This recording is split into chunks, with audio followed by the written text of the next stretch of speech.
안녕하십니까. 신의균의 국방TV 시큐리티 뉴스입니다. 자, 오늘도 우크라이나 전황 알려드리도록 하겠는데요. 세베로도네츠크 소식이 들어왔습니다. 세베로도네츠크에 지금 우크라이나 군이 거의 다 회복, 점령, 탈환했죠.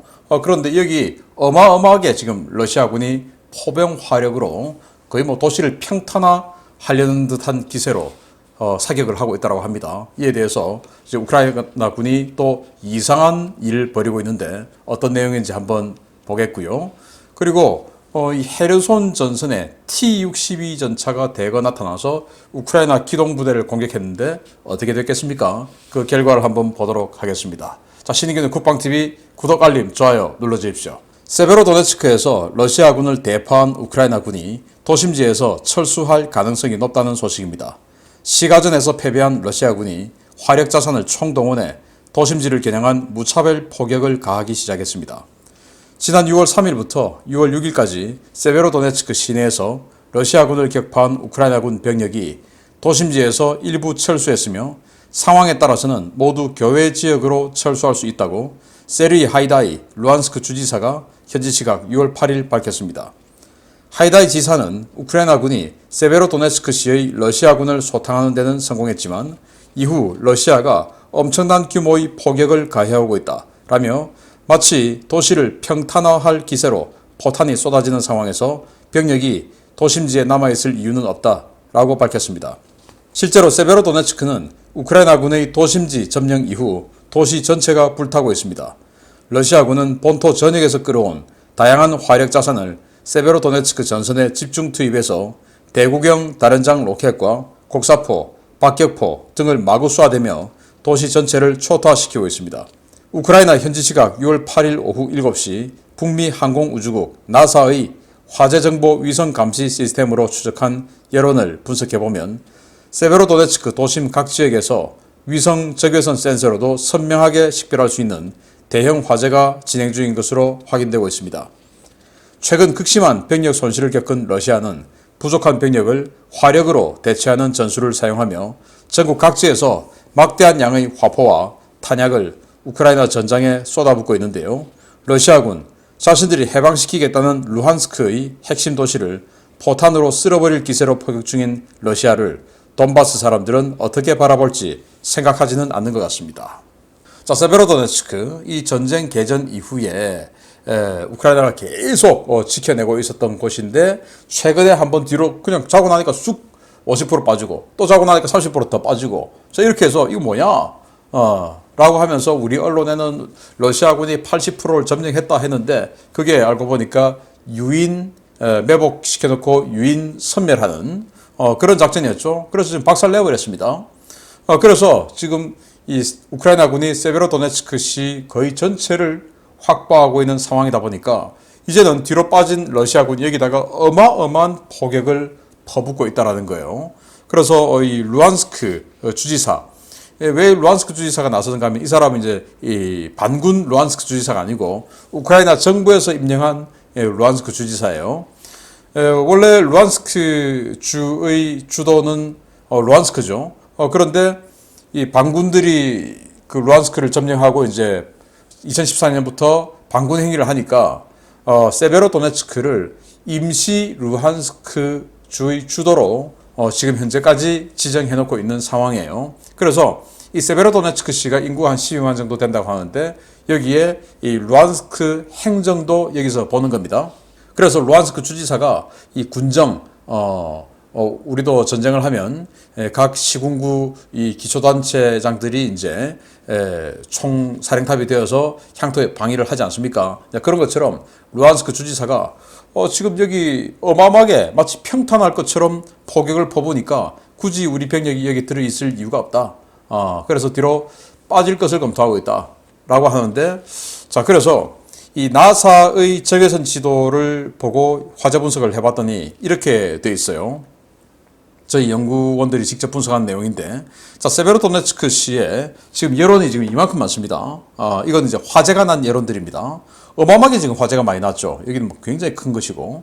그래서 이 체첸 전쟁에서도 봤듯이 토스-1, 브라티노, 이 열압력탄 같은 거 이거 쏘면 그냥 도시 그냥 건물 다 무너져 버리지 않습니까? 열압력탄이기 때문에. 그런데 수량이 많지 않으니까 그 열압력탄을 가지고 사격을 많이 했지는 못할 테고 주로 122mm 다련장 로켓, 152mm 자주포 이런 걸 쐈을 텐데 저는 그렇게 생각해요. 이 세베로도네츠크 도심 구도심은 보면 중심지는 한 5층에서 6층 정도 되는 저층 아파트들이 많고 우리도 마찬가지로 신도시들이 이제 고층 아파트들이 들어서지 않습니까? 그래서 도심 외곽 쪽으로 가면은 뭐 10층 이상의 아파트들이 많이 있는 것을 제가 봤는데 그런 5, 6층짜리 아파트를 하더라도 포격 122mm 다련장 로켓 맞고 또 152mm 포탄 맞고 한다고 하더라도 건물 안 무너져요. 그런데 예를 들어서 5, 6층짜리에 맞으면 자폐정들이 다 있기 때문에 1층에 와서 맞고 그러지 않거든요. 그럼 다 이제 4층 이상에 맞을 텐데 그거 맞는다고 하면 2, 3층, 1, 2층 여기 있는 사람들 아무 문제 없어요. 병력들이 다 거기 들어와 있지 않겠습니까? 그럼에도 불구하고 뒤로 빠진다. 자, 그래서 지금 세베로도네츠크 인구가 한 12만 명 되는데 지금까지도 한 10,000에서 15,000명 정도의 시민이 여기 남아 있다고 해요. 그 시민을 지키기 위해서 빠지는지 아니면은 한번 매복 유인 섬멸해서 만 몇천 명의 러시아군을 살상시켰다 라고 하는 그런 전과 한 번 더 올려보자 라는 생각. 왜? 지금 뭐 전국 각지에서 지금 세베로도네츠크로 병력 보내고 있으니까 니들 병력 그렇게 많아? 자 들어와 한 번 더 조져줄게 라는 이런 작전이 아닐까라는 생각이 드는데 왜냐하면은 지금 언론에 나와서 이 주지사가 철수한다, 포기한다 이렇게 계속 이야기한 거 지난번하고 똑같은 패턴이거든요. 그래서 제발 우리 철수하는 거 우리의 진정성을 믿어달라. 그러니까 쑥 들어와줘 그냥. 이게 아닌가라는 생각을 해봅니다. 그래서 조금 더 지켜봐야 결론이 나오겠다라는 생각이 드네요. 두 번째입니다. 지난 4월 말부터 러시아군의 전술은 부족한 병력은 화력으로 메운다는 것이 기본 바탕이 되어 왔습니다. 러시아가 전선 각지에 전방 추진 탄약고를 설치하고 대대적인 화력 투사에 나서자 우크라이나군이 이 추진 탄약고들을 집중적으로 사냥하기 시작했습니다. 우크라이나군이 포병과 무인기 전력을 집중 투입해서 자포리자 전선에서 지난 24시간 동안 3개의 러시아군 전방 추진 탄약고를 날려버렸다고 복수의 오신트 소식통이 현지 시각 6월 8일 리포트했습니다. 현재 자포리자 전선에서 활동 중인 우크라이나군 제44 독립포병여단을 중심으로 한 포병 전력과 특수부대 병력은 최근 며칠간 전선 각지에 러시아가 설치해둔 탄약고들의 위치를 집중적으로 수색해서 민간 창고나 농가로 위장한 탄약고들을 대거 색출해냈습니다. 이들은 드론 지원하에 다양한 화력 자산을 투입해서 6월 8일 하루 동안 자포리자 전선에서만 3개의 러시아군 전방 추진 탄약고를 포격으로 날려버렸습니다. 헤르손 전선과 돈바스 전선의 중간에 있는 자포리자 지역은 러시아군의 생명줄과 같은 크림 병참선의 허브 역할을 하는 멜리토폴을 비롯해서 주요 도로와 철도로 헤르손과 돈바스를 잇는 지역입니다. 최근 파르티잔 활동의 급증으로 주요 탄약고와 유류고가 잇따라 파괴되었던 이 지역은 영내 지상 전투부대의 차출로 인해서 전선 공백이 확장되며 우크라이나군 기동부대와 포병부대가 쑥 밀고 들어와 각지의 보급시설을 유린하고 있는 것으로 전해졌습니다. 우크라이나는 미국제 하이마스, 독일제 PZH-2000 등 장사정 포병 장비가 반입되면 대화력전과 함께 러시아군 탄약 보급 거점에 대한 공격을 더욱 확대할 계획인데요. 지상 기동부대를 대부분 잃고 화력으로 버티고 있는 러시아, 그 화력 버티기가 과연 얼마나 오래 갈지 한번 지켜보겠습니다. 자포리자, 그러니까 헤르손, 자포리자, 돈바스, 도네츠크 이제 이런 식으로 나가죠. 그 중간에 있는 자포리자 지역에 농가 창고라든지 뭐 이런 것들을 증발해서 여기를 탄약고로 전방 추진 탄약고로 쓰고 있었다는 거예요.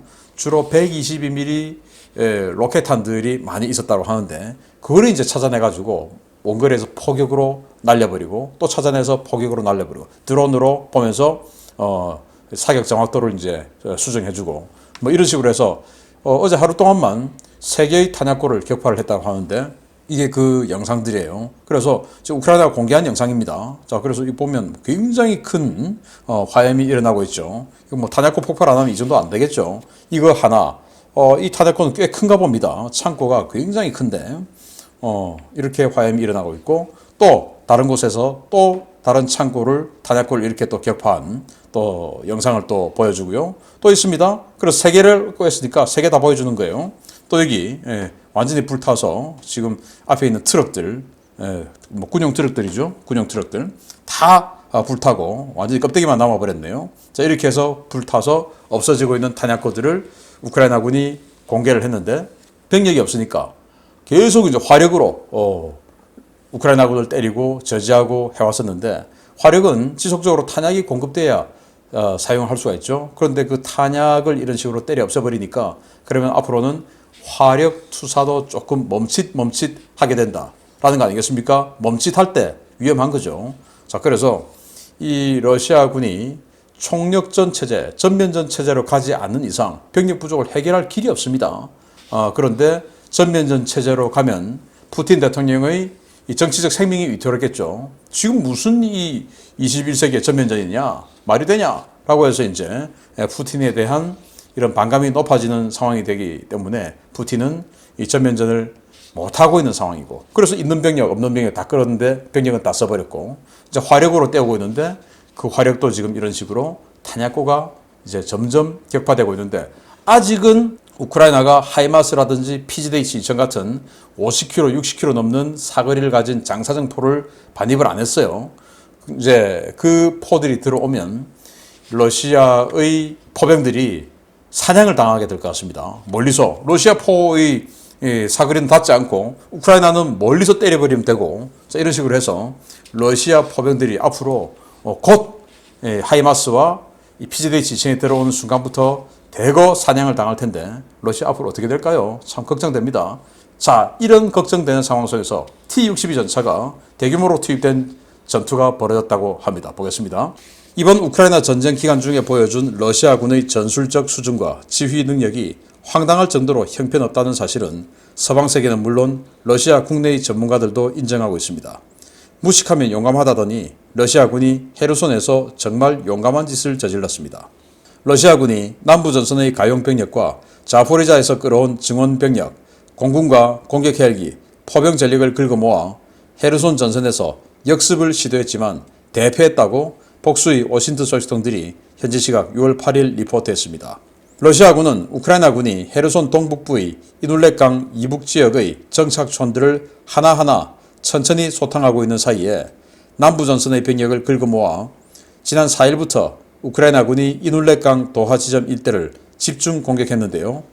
이 공세에는 헤르손 전선의 러시아군 가용병력의 사실상 전부인 4개 대대 전술단이 동원되었습니다. 러시아는 헤르손 전선을 7개 대대 전술단으로 지키고 있었는데요. 헤르손과 노바카호프카 시가전을 위해 남겨둔 2개 BTG와 예비대 하나를 제외하면 사실상 가용병력의 전부인 4개 BTG가 이번 이눌레강 돌출부 공격작전에 투입되었습니다. 이눌레강 돌출부 방면에는 우크라이나군 최소 10개 여단이 배치되어 있고, 공세 전면에는 제80 공중강습여단과 제14기계화여단, 제28기계화여단, 제64기계화여단 등이 배치되어 있고, 이들은 T-64BV 전차와 폴란드가 제공한 T-72M1 전차, BMP-1, BTR-80 장갑차 등으로 무장하고 있는 최상의 컨디션의 부대들이었습니다. 러시아는 이 전선에 전투기와 공격 헬기, 포병 전력을 집중 투입해 공세를 퍼부었는데요. 전투에 투입된 러시아 지상군은 최근 배치가 시작된 T-62 전차를 전면에 내세우고 공격에 나섰다가 우크라이나군의 반격에 엄청난 피해를 입고 패퇴했습니다. 일부 오신트 소식통은 러시아군이 성급하게 공세에 나섰다가 투입 전력의 4분의 3을 잃고 헤르손 공항으로 철수했다고 전하고 있는데요. 이 정보가 사실이라면 이제 러시아는 남부 전선을 유지할 수 있는 최소한의 병력도 없는 상황에 처하게 되었습니다. 현재 러시아는 갓 징집한 신병과 예비군을 동부 전선에 집중 투입하고 있어서 남부 전선에 추가 증원 병력을 보낼 여력이 없는 상태인데요. 현재 헤르손과 노바카호프카 지역에 구축 중인 러시아군 방어진지가 과연 며칠이나 버틸 수 있을지 러시아 내에서도 회의론이 확산되고 있습니다. 자, T-62 전차, 요거 생긴 모습은 북한 조금 개량된 증가장갑이 붙어있죠. 그래서 북한의 폭풍호 전차하고 동급의 전차로 보이는데, 하여튼 이런 거 지금 끌고 와가지고 T-64, T-72로 무장한 쌩쌩한 우크라이나군을 병력도 모자라면서 때린 겁니다. 자, 그래서 지금 여기가 이제 조그만 이 선들이 이렇게 있는 게 이눌레강이라는 건데 이게 드네프르강 지류예요. 헤르손에서 만나는 겁니다. 자, 여기 이제 강폭이 좁다 보니까 우크라이나군이 그냥 간단하게 부교 조그만 거 딱 설치해놓고 그냥 계속 건너고 있는 상황인데 그거 설치하고 건널 때 때려야지. 다 건너고 나면 교도보 확보하고 교도보는 제일 먼저 강력한 기동부대들이 들어와서 딱 교도보를 확보하지 않습니까? 그 교도보를 확보한 상태에서 때리면 이게 뭐 됩니까? 자, 그래서 교도보를 확보한 상태에서 이렇게 러시아군이 이 돌출부에서 대규모 전투를 벌였다라는 거예요. 그래서 오신트 소식통들의 주장에 따르면 4개 BTG 대대전술단들이 들어와서 싸운 것 같다. 그런데 그 중에서 최저 한 2개, 많으면 한 3개, 이제 이 오신트 소식통들의 주장에 따라 달라요. 어떤 이들은 한 2개 BTG는 전멸했다. 어떤 이는 3개 BTG가 전멸했다. 뭐 이러는데 하여튼 굉장히 큰 피해를 본 것이죠. 그래서 러시아군의 이 헤르손 지역의 방어는 지금 정규군 같은 경우는 이렇게 7개 BTG가 있고 그 외에 도네츠크 지역에서 강제 징집 그리고 헤르손 여기서도 막 지금 강제 징집하고 있죠. 정말 불행하게도 우크라이나인을 징발해서 우크라이나와의 전투에 투입하고 있는데 그 사람들의 피해 어마어마하게 있겠죠. 그래서 제대로 된 무장을 하지 못한 상태에서 제대로 무장을 한 우크라이나군과 싸우러 총알바지들을 지금 우크라이나 국민들을 지금 내보내고 있는 이런 현실 참 안타깝기 그지없는데 어쨌든 이 작전적으로 봤을 때 완전히 그냥 박살나버렸다라는 거예요. 그래서 러시아군이 T-62 전차가 작전하고 있는 모습을 부끄러우니까 공개를 거의 안 해요. 그런데 이거 지금 파괴된 거 이런 사진 이번에 지금 파괴된 사진이라고 하는데 자 이런 사진 이건 이제 우크라이나 군이 찍어서 지금 유출이 된 겁니다. 이렇게 T-62 전차가 헤르손에 출몰해서 파괴가 되고 이건 완전히 그냥 찢어 발겨버렸네요. 뭘 맞았길래 이렇게 박살이 나서 완전히 그냥 찢어버렸는지 모르겠는데 이 정도로 방어력이 약합니다. T-62 전차의 전면 방어력이 한 210mm 정도 되니까 210mm를 격파 못할 대전차 무기 또는 뭐 대전차 포탄 아무것도 없죠. 뭐 그냥 스쳐도 그냥 박살나는데 이런 걸 지금 러시아군이 가져와서 대규모 역습이라고 하면서 전투를 붙었으니 이길 리가 있겠습니까? 모쪼록 빨리 포병들 그러니까 PZH-2000이나 하이마스 같은 이런 아주 사거리가 긴 장사정 포병이 빨리 우크라이나군에 배치가 되어서 지금 뭐 포병 화력으로 계속 때리고 있는 이 러시아군의 포병들을 대포병 사격으로 확실하게 사냥 제압해버리고 그리고 우크라이나군의 기동부대가 쑥 밀고 내려가서 크림반도까지 다시 회복했다라는 뉴스를 전해드릴 수 있게 되도록 기대하겠습니다. 계속 조사해서 알려드리겠습니다. 마치겠습니다. 감사합니다.